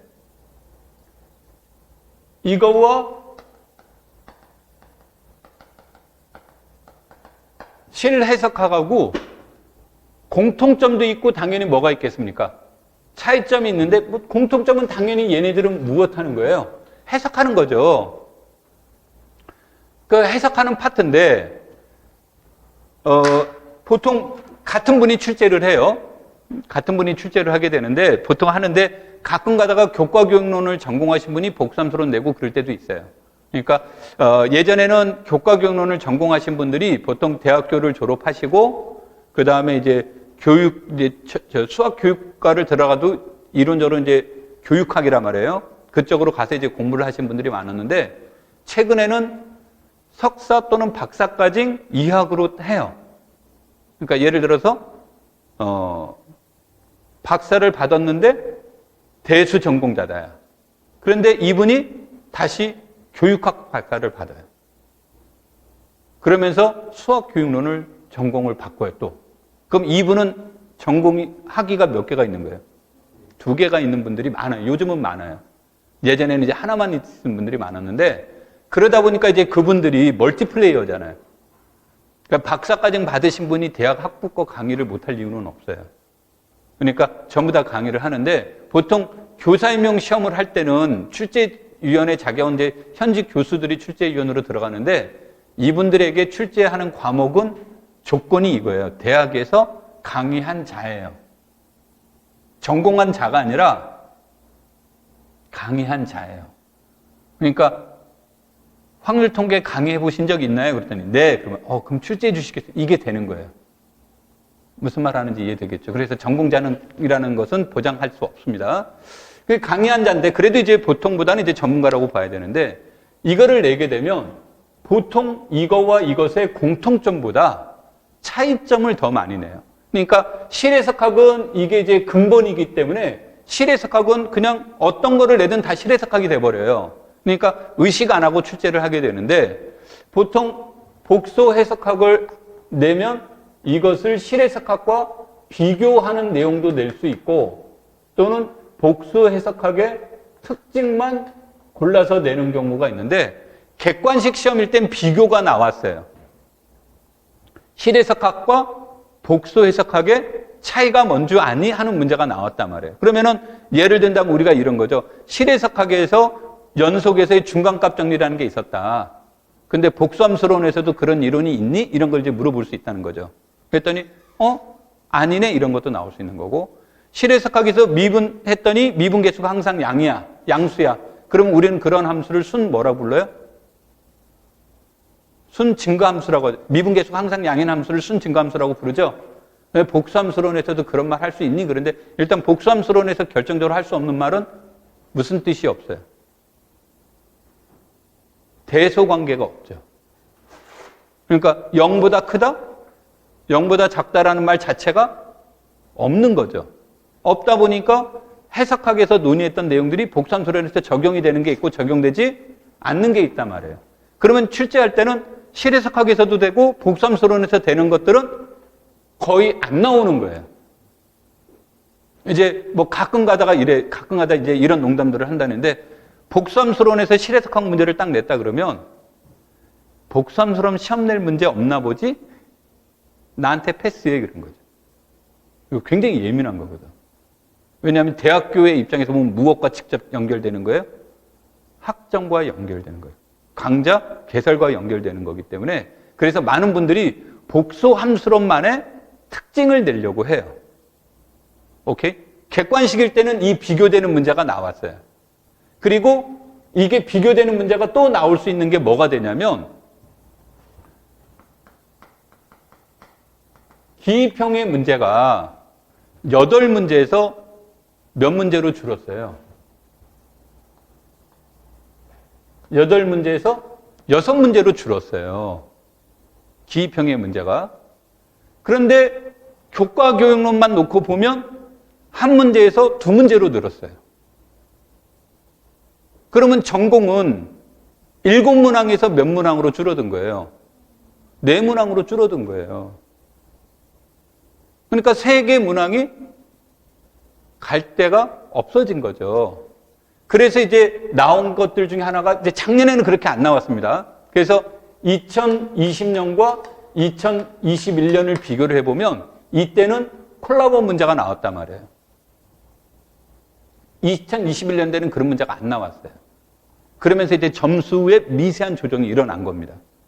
근데 이게 공식적으로 이겁니다라고 말해줄 수는 없어요. 이제 보통 최근 거를 따라가는 경향은 있는데, 그러니까 2020년과 2021년 어느 경향이 더 맞을까요? 그러면 2021년 경향이 더 맞아요.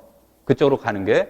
경향상으로는 이제 이쪽으로 가는 게 맞는데, 이거는 정확하게 공식적으로 이렇게 냅니다라는 말이 없기 때문에 준비하는 사람 입장에서는 뭐가 되냐면 해석학과 복소 이런 거. 근데 이런 건 잘 안 내요. 이제 만약에 나보고 시험 문제 내라면 나는 낼 게 되게 많거든. 해석학과 현대, 위상과 현대, 이산수학과 현대, 정수론과 현대, 선형대수와 현대, 선형대수와 해석학. 뭐 이런 이론들이 무궁무진하게 많아요. 그런데 이런 거는 내는데 이런 건 잘 안 내요. 이런 건 잘 안 내요. 이런 건. 왜냐하면 우리가 본다면 영역이 다른 거예요. 그러니까 보통 대수 전공자가 해석학, 위상수학 출제하러 안 들어가요. 해석학, 위상 전공자가 현대대수학 이쪽 문제 안 내요. 그러니까 이것은 뭐가 되냐면 이게 잘 호환이 안 돼요. 그러니까 이 내용이 없다가 아니라 이제 우리식으로 말하면 출신 성분이 완전 다른 거예요. 달라서 이론이 없는 게 아니라 이제 잘 안 내요. 그래서 이제 우리가 보통 해석학하고 복수함수론 이런 것을 이제 연결시킨다든지 정수론과 현대를 연계시켜 볼 수 있는데 얘는 가능성이 적어요. 왜 그러냐면 4점짜리 중에 2점, 2점 해야 되잖아요. 근데 통상적으로 정수론은 4점이 배정돼 있어요. 그래서 이거 잘 안 내요. 그래서 정수론은 4점 문제가 내서 그래서 이제 보통 2점으로 많이 된 것이 이산수학 이런 거. 복수함수로는 6점이니까 2점짜리가 하나가 들어가는 거고. 그 다음에 이제 보통 이거 말고도 확률과 통계 이산수학. 이제 6점짜리는 2.4.1 내야 되니까 이제 이런 식으로 이제 결합시키면 아까 여기 줄어든 만큼 이런 것들로 커버해주는 문제가 나올 수는 있어요. 그랬을 때 제일 대표적인 문제가 실해석학하고 뭐다? 복수함수론. 이때는 무엇 내는 것이 제일 좋다요? 비교하거나 상호 보완적인 거. 이런 것들이 이제 나오는 것이 이제 대표적이에요. 자, 다시 이제 이 얘기를. 복수함수론의 이제 특징을 중심으로 해서 시험 문제는 나오게 되는 겁니다. 그러면은 복수함수론은 이제 이것을 하는 사람들이 이제 여러 가지가 있는데 왜 우리가 복소수를 해야 되죠? 실존하지 않는 수죠. 실존하는 수가 이제 실수란 말이에요. 가장 큰 집합이. 복소수는 실존하지 않는 거예요. 그래서 영어로도 뭐가 됩니까? 이미지너리 넘버와 리얼 넘버의 결합이 머리 아파 그래서 컴플렉스 넘버 이렇게 나온 거죠. 농담 아니고 진담이야. 그러니까 이미지너리 넘버니까 상상 속의 수잖아요. 이제 우리는 한자로 써서 그냥 그 허수라고 표현하지만, 그렇죠? 그래서 그러한 것들이 나오게 되는데 많은 사람들이 왜 이거 배워야 돼? 이런 말이 이제 의문이 자연스럽단 말이에요. 그래서 이 논리들 중에 하나가 뭐가 되냐면 해석학의 문제를 실수해서 해야 될 문제를 처리하지 못하는데 복소수를 이용했더니 처리가 돼요. 그게 이제 대표적인 그런 이론들이 이제 많이 있는 거죠. 뭐 예를 든다면 이건 뭐 적분은 되기는 할 겁니다만 얘를 적분하시오 이런 문제가 나왔다고 치자야. 뭐 마이너스 무한대에서 무한대로 이걸 적분하시오라고 나왔는데 이거를 실수해서 적분하려고 그랬더니 참 이게 모호하더라. 치환하는 것도 어렵고. 그래서 이런 문제를 뭐 복소수로 간다든지 또는 x제곱 플러스 1의 코사인 x dx를 적분하시오. 무지하게 어려운 문제입니다. 이런 문제들은. 그러면 이런 문제들은 이제 어떻게 처리할까요? 라는 문제들이 나왔더니 복소수를 이용했더니 할 수 있겠던데 이제 이런 것들인 거죠. 그래서 이와 같이 이제 우리가 대표적으로 실수해서 논의하지 못했던 문제라든지 그 다음에 이건 뭐 시험에 안 나오니까 우리가 안 합니다만 이건 시험에 안 나와서 실수해서 미분 방정식의 해를 구하는데 굉장히 어렵더라. 어려운데 복수함수론을 이용을 했더니 복소수의 성질을 이용했더니 쉽게 해결이 되더라. 이제 이런 것들이 이제 물어볼 수 있다라는 거죠. 근데 이거는 공식적으로 시험 영역에서 빠져 있기 때문에 공식적으로 빠져 있으니까 뭐 우리 굳이 할 이유는 없겠죠. 자, 그래서 이제 이런 것들이 있는가 하면 그 다음에 아까도 했듯이 실수와의 차별화 문제가 나오죠. 그럼 지금까지 교사 임용시험의 한 90%는 저게 나온 거예요. 차별화된 내용이 뭐냐. 이런 거. 그러니까 차별화된 내용이 이제 중심으로 나오다 보니까 바로 이제 우리가 말하는 미분 가능성의 문제. 이것을 이제 어떻게 해석할 것이냐. 그 다음에 복소, 적분의 문제는 무엇을 의미하느냐. 이런 것들이 이제 대표적인 뭐가 돼요? 차별화에 관련된 내용이 되는 거죠. 그래서 이런 것들을 이제 중심으로 이론들이 이제 전개가 됩니다. 자, 그래서 우리가 이제 그런 것에다가 포커스를 둬야 돼요. 그래서 공부하실 때 과목의 특징, 아마 보통 대학에서 공부하실 때 전공 교수님들이 그 강좌의 특징을 얘기를 하실 텐데, 글로 얘기를 했던, 말로 얘기를 하셨을 텐데, 관심이 없죠. 그래서 이제 잘 안 들었던 그런 내용들이 있을 것이고. 그 다음에 이제, 우리가 여기에서 이제 본 것들 중에 하나가, 복소수는 벡터 공간에서, 체에서가 아니라 어디에서? 공간상에서 복소수는 무엇과 동형적이에요? 공간상에서. 그냥 안으로 되게 쉬운 말, 여러분 알고 있는 말.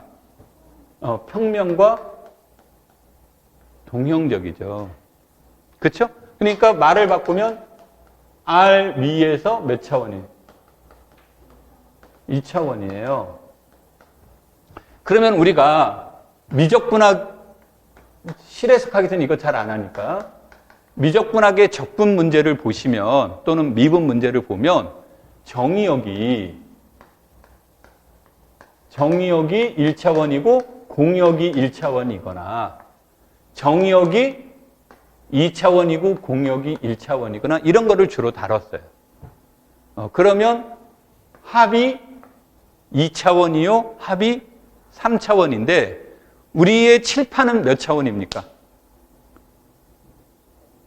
2차원이죠. 그래서 1차원에서 1차원으로 가는 것을 설명하기에도 제일 쉽고 이해하는 데도 제일 쉽다고 알려져 있어요.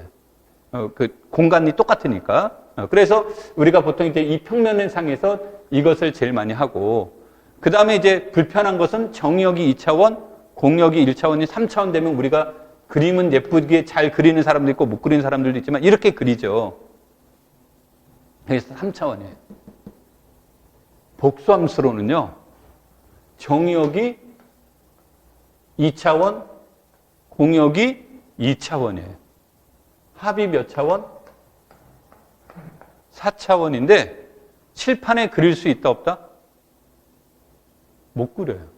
그 가끔씩 본 사람이 있대요. 못 그려요. 이것도 이제 미분기와도 마찬가지인데 못 그리다 보니까 어떻게 합니까? 정의역 따로, 공역 따로 그리는 거예요. 그래서 정의역이 이건데 공역에서는 이거가 되는 F가 어떻게 될까? 그러니까 말을 조금 거칠게 하면 여기에 있는 도형이 여기에 와서 어떤 도형이 됐을까? 이런 도형의 변화에 관심을 갖는 거죠. 그래서 이런 것들도 복수함수론이 가지고 있는 하나의 특징이었는데 한 번도 출제 안 되다가 2020년 시험에서 한 번 나왔어요. 요게 쌍일차 분수 변환 개념으로. 그러니까 이건 기하 문제는 이제 좀 쉽지가 않은데 하여튼 이런 것들이 우리가 이제 복수함수론이 가지고 있는 특징이더라. 내가 하고 싶은 말은 이런 것식보다는 더 하고 싶은 말은 그래서 어렵다예요. 그래서 뭐다? 어려운 거예요. 몇 변수, 실해석학에서 따진다면 정역이 몇 변수 함수예요? 2변수 함수죠. 그러니까 F가 있으면 X 플러스 IY라는 것이 여기로 가면은 뭐가 돼요? U 플러스 뭐가 돼요? IV라는 것으로 이렇게 되죠.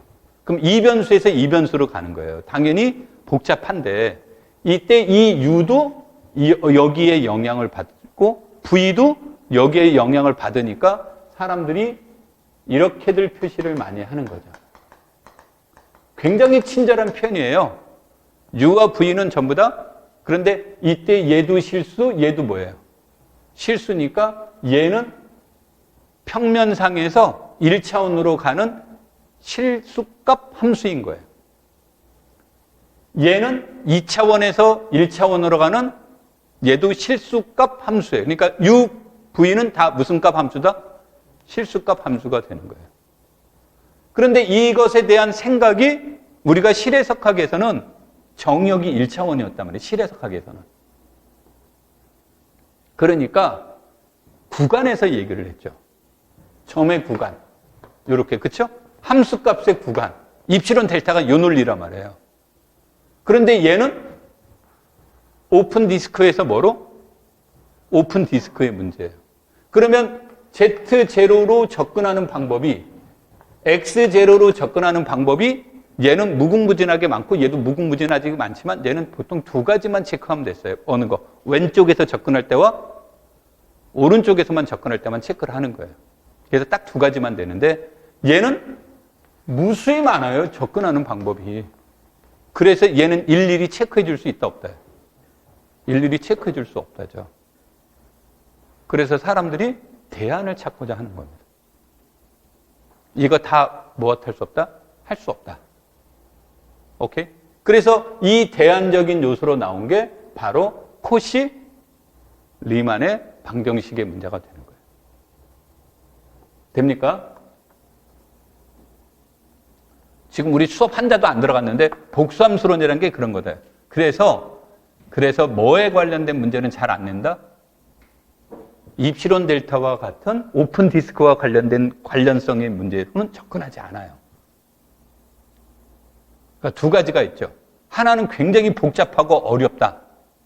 또 하나는 개념적으로는 무엇과 일치한다? 실해석학하고 일치한다가 돼요. 자, 그래서 여기서는 알고리즘적으로 더 접근하는 겁니다. 자, 그래서 이쪽으로 이제 넘어가서 보죠. 우리가 해석함수라는 파트로 이제 여기에서 크게 이제 얘기가 되는데 첫 번째로는 미분 가능성에 관련된 내용으로 보는 겁니다. 그럼 우리가 해석학에서 테일러의 정리 이런 게 나오죠. 그렇죠? 또 우리가 보통 테일러의 정리가 테일러의 급수로 가는 것은 무한번 무엇이 가능할 때, 미분 가능할 때의 문제죠. 그 개념이 여기에서 말하는 해석함수에 대한 뜻이 들어가 있어요. 그래서 무한번 미분 가능과 해석적이라는 말의 의미는 뭐다? 동의어처럼 쓰여지는 거예요. 그러면 F가 미분 가능한데 무한번 미분 가능해요. 그럼 당연히 F'도 무엇이 가능한 겁니까? 미분 가능하지만 얘도 무한번 미분 가능하죠. 그래서 F가 해석적이면 F'도 뭐다? 해석적입니다. F2'도 해석적입니다. F'도 뭐가 된다? 해석적입니다. 이런 뜻으로 전개가 되는 거예요. 해석적이라는 말의 의미 속에. 그런데 얘는 뭐가 될까요? 라는 것을 알아봤더니 얘가 주어진 것이 이제 미분 가능성의 문제가 돼서 그거를 체크하는 것이 중에 하나가 뭐가 되냐면 코시 리만의 방정식인데 이 코시 리만의 방정식은 치명적인 약점이 뭐냐면 아까 여기 그림이 지워져 버렸는데 치명적인 약점이 Z0로 접근하는 방법은 무궁무진하게 많다고 그랬죠. 근데 그 코시는 뭐로만 하냐면 X로 먼저 접근한 다음에 X축으로 먼저 접근한 다음에 무슨 축으로 접근하자? Y축으로 접근하는 방법과 Y로 먼저 접근한 다음에 그 다음에 뭐로? X로 접근하는 방법 딱 두 가지만 체크하는 거예요. 원래는 무수히 많은 건데 그러면 이 둘 관계가 호환이 됩니까? 그러면 호환되지 않습니다. 그래서 해석적이면 얘는 되는데 얘가 되면 해석적일까요? 그러면 일반적으로 노예예요. 안 됩니다. 그런 뜻이에요. 우리는 무엇이기를 바라는데 양방향이기를 바라는데 오케이? 그래서 이제 이렇게 주어졌을 때 여기로 넘어가게 되면 이때 일개편도함수는 이렇게 쓸게요. 일개편도함수가 무슨 조건을 주어지면 연속이라는 조건이 주어지면 이게 이제 양방향 문제가 되는 거예요. 근데 교사의 명리 시험에서 제일 많이 나온 거지만 얘를 물어보는 일은 별로 없어요. 그래서 여기에서 코시리만의 방정식을 직접 물어보고 이것과 관련되어 있는 내용으로 바로 조화 공액이라는 문제가 연결이 돼요. 그래서 시험에서는 이 둘 관계를 가지고 뭐 같은 말이 거의 이따가 이론 설명할 때 다시 하겠지만 그래서 주로 얘네들을 중심으로 얘기가 되는데 모든 점에서 복소수 모든 곳에서 해석적인 함수를 우리는 entire라고 해서 전 해석 함수라고도 하고 이거를 정함수라고도 하는 거예요. 이것을 전 해석 함수라고도 하고 정함수라고도 표현을 씁니다. 근데 내가 이제 우리가 1단계에서 이것에 관련된 내용들을 알아보자. 이따 이제 본격적으로 수업 시작할 때 그렇게 할게요. 그래서 이런 내용들에 대해서 이제 알아보는데 내가 저 얘기를 먼저 이제 시작한 얘기는 뭐냐면 여러분들이 어떤 내용을 타이틀을 공부를 할 때 아까 제 노트 정리하고도 연결되고 다 연결이 되어 있지만 내가 지금 여기에서 핵심적으로 봐야 될 내용이 뭐고 어떤 연관관계가 있는지를 봐야 되고 이러한 밑그림을 그려놓으라는 거죠. 그런 밑그림이 그려지면 이제 공부하는데 목적의식이 있는 거죠. 그냥 책을 처음에는 몰라서 책에 나온 대로 막 했어요. 막 했는데 조금 지나고 나면 이들 사이에 상호 어떤 관계가 있는지를 체크를 해보고 그걸 토대로 다음 단계로 넘어가고 하는 겁니다. 되겠습니까? 일단 이건 이제 나중에 내가 다시 지금은 이론 강의를 안 해서 이 뜻이 전달이 잘 안 되겠는데 이따 이론 강의하면서 이제 본격적으로 수업을 진행하도록 하겠습니다. 요 1교시는 그냥 OT를 가지고 생각한 거였으니까 한 다음에 이제 좀 쉬었다가 본격적으로 수업 시작하죠.